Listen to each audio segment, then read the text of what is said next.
morning, friends, and welcome back to another video from Wade's Farm. It is Thursday, the 15th, and I am currently in Weatherford, Texas. If you guys have been following the last couple videos I put up, you know that the last horse I came to see about 2 weeks ago didn't work out, and I found another horse down here that I'm going to look at. Getting ready to go to meet the seller at around about 9:45 a.m. It's around about 9 right now, so I wanted to give you guys a little introduction of what's going on this morning. I'm going to go and ride the horse. Hopefully everything works out with that. And then this afternoon we have a pre-purchase examination scheduled. So again, I just wanted to do an introduction. I'll probably do some video once I get to the farm and show you guys what the horse looks like, and maybe a little video of me riding it. So I'm about to move on to get in the car and go drive over, and I'll add the other parts of the video to this video once I get everything together. Alright guys, so I met up with the seller, and just wanted to do some video of us driving to the Rapp farm, Philip Rapp, and I'm not sure exactly how far we are away, but this is definitely horse country, I'll tell you that right now. This place is nothing but horse farms out here, and looks like all quarter horses. Beautiful.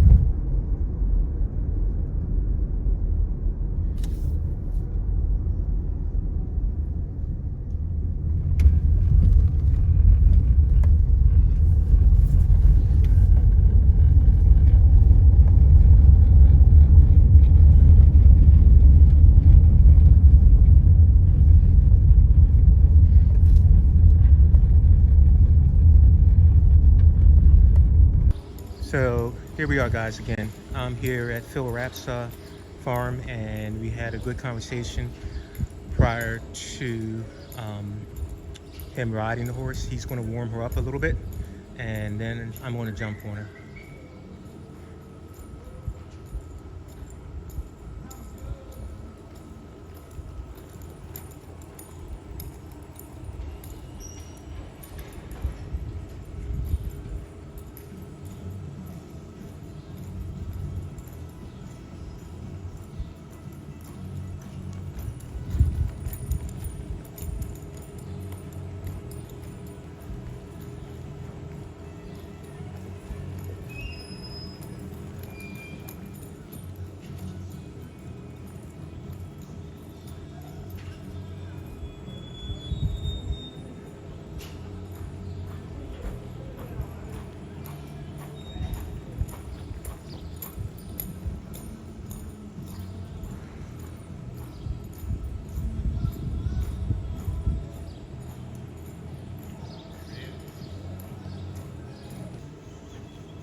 Ride over there, and then I'll work with her a little bit.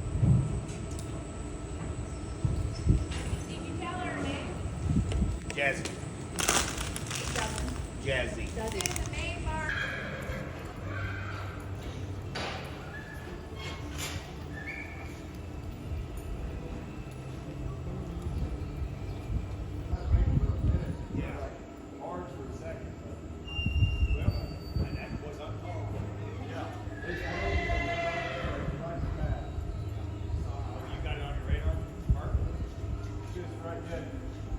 Southwest of us, moving northeast.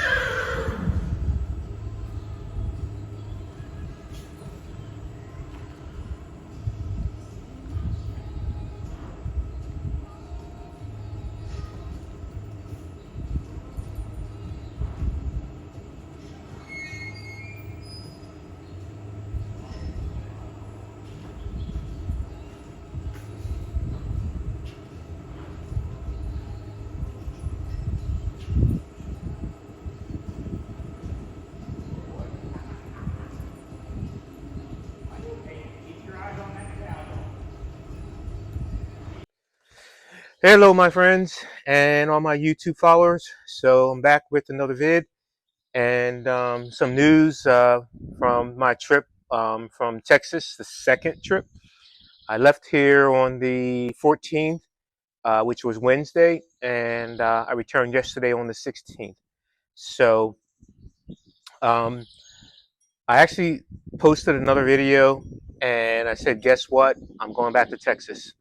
And I let you guys know that I had found another horse. Um, Everything was positive from the beginning, and I arrived in Texas on Wednesday because this time I actually flew down. I decided to fly and not drive. It just made sense for me. Um, my last trip was what 6 days total, 3 days going, 3 days coming back, and what was it? 2 days there. So it was a pretty long trip, and so I just looked at everything, the receipts, and the way my body felt when I drove there.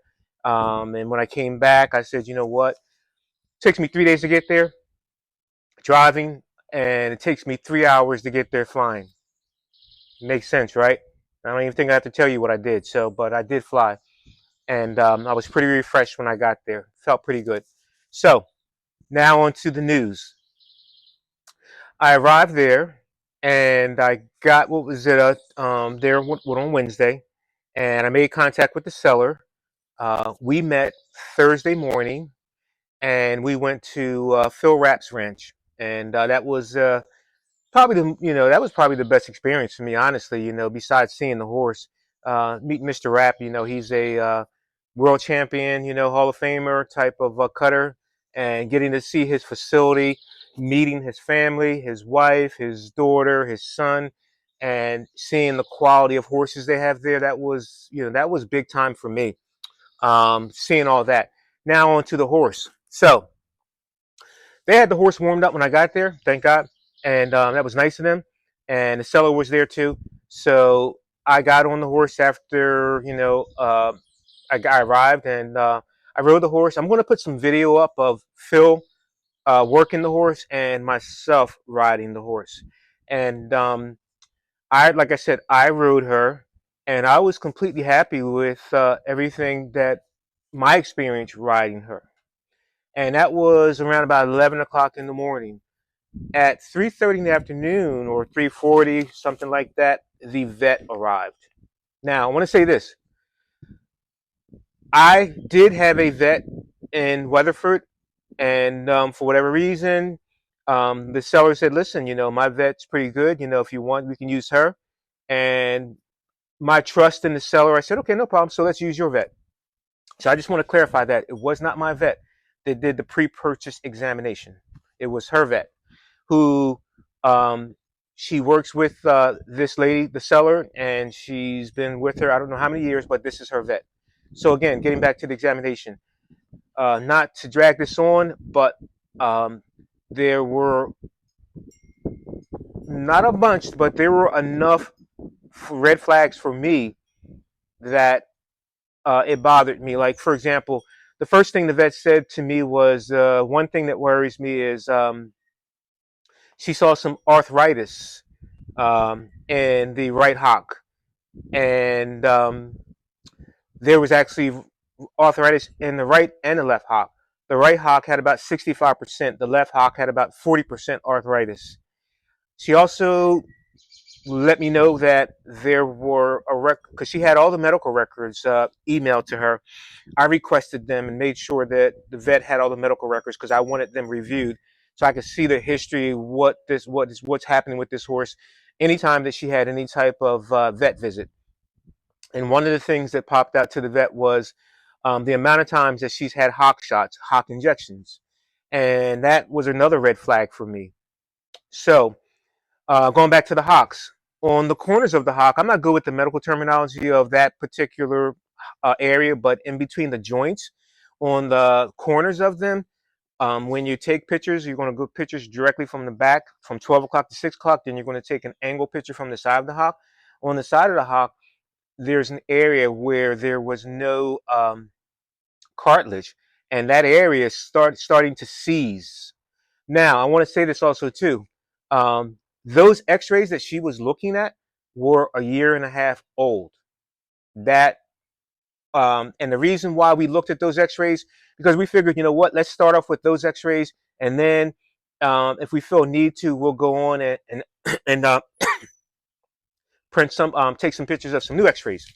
So we went in the barn after that. After outside doing some inspection, we went inside the barn, and that's when she started to walk the horse, trot the horse, so she could see her gait and see how she's walking, how she's trotting, and so forth.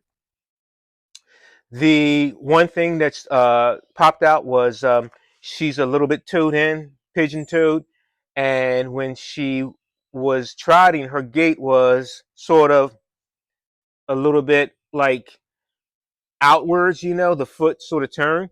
Um, that was an area of concern for the vet. When she did a hoof test with it's called the hoof tester on the bottom of the hoof, the outside corners of the hoof on the front left. When she squeezed down, the horse showed a reaction for whatever reason.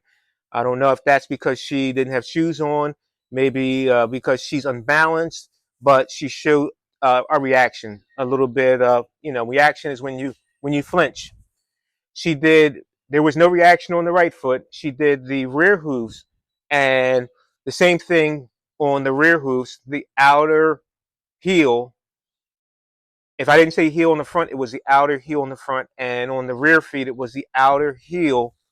So that would be right here, and she showed a reaction on those 2 feet also too. So with that said, um, without digging any further, there were probably like 5 or 6 things that stood out. The vet was more concerned with the and front 2 feet, the way that they were turned in, and more so than the hocks. My concerns were the amount of injections that she was getting or had in the past for the hocks.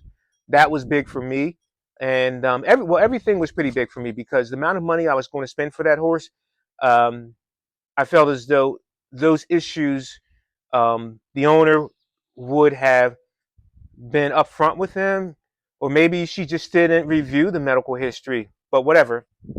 So uh, I got to a point in the examination that me and the vet had come to an agreement. Said, listen, I don't really even think there's any need to go any further with this examination because I think already, based on what I've told you and based on my responses to her, that I wasn't going to purchase the horse.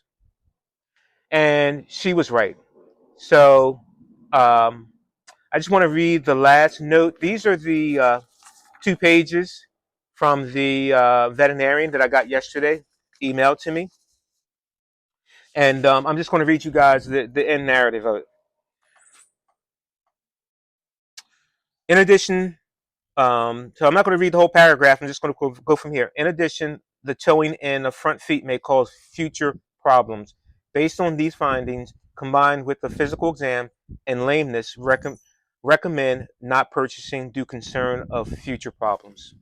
So that is the end note of the vet, what she said.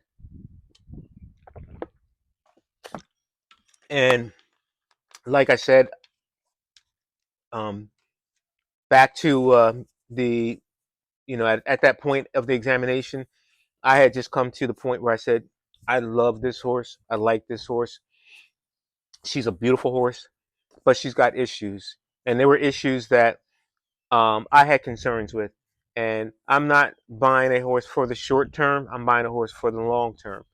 And one of the other things that the vet said that if things were to actually go the way that she thought they would go, not saying it would, but if they did, this horse would be no more good for competition. She'd probably have to uh, go into just breeding, a breeding mare. So, like I said, I walked away from it again. This is my second trip to Texas, looking for a quality cutting horse, and the first one was more straight up blatant to me than this one, because the trainer rode that horse, I rode the horse, and immediately after I got the horse and started walking the horse down, the horse came up lame.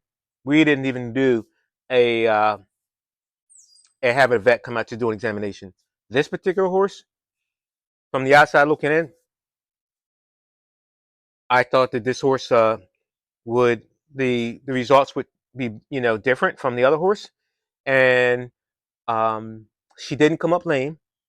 She rode well, and a a licensed vet came in and did an examination, and with that examination, she came up with notes, and we shared and we talked about them, and through that conversation and through the notes, the horse, she did not recommend me to purchase that horse.